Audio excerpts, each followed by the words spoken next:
పవన్ కళ్యాణ్కి అధికారం ఉన్నా అధికారం లేకపోయినా పవన్ కళ్యాణ్ ఎప్పుడు పవన్ కళ్యాణ్ లాగే ఉంటాడు, భయపడడం.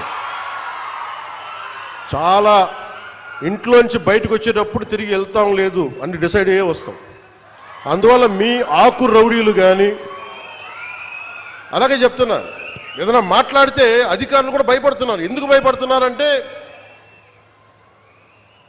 చెవుల్లో చెప్తారు, అదే సార్ వాళ్ళ వెనక చాలామంది రౌడీలు ఉంటారండి, కిరాయి హంతకులు ఉంటారంటే, మీకు కరెక్ట్గా యోగి ఆదిత్యనాథ్ లాంటి ట్రీట్మెంట్ కనుక ఒక్కొక్కడికి ఇస్తే,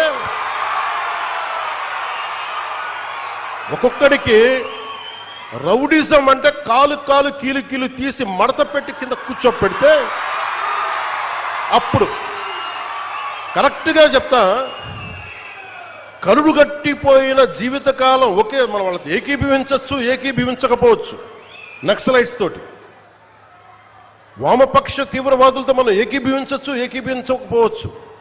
అలాంటి బలమైన ఆర్గనైజేషన్నే కకావికలం అయిపోయిన పరిస్థితుల్లో ఉంటే ప్రభుత్వం తలుచుకుంటే, అలాంటిది ఇన్ని లక్షల మంది పోలీసుండి, ఇన్ని వందల మంది ఐపీఎస్లుండి, 1000-2000 ఉన్న డిఎస్పీలుండి, అలాంటి కిరాయి గ్యాంగుల్ని మెయింటైన్ చేసే వ్యక్తుల మీద 2 రోజులు 48 గంటలు మీ చుట్టుపక్కల ఎవరున్నారు, వాడి పేరేంటి అన్ని కనుక్కొని ఒక పొలిటికల్ నిర్ణయం తీసుకుంటే మళ్ళీ ఎప్పుడు ఇలాంటి మాటలు రారు. మీరు అక్కడి దాకా తీసుకెళ్ళకండి.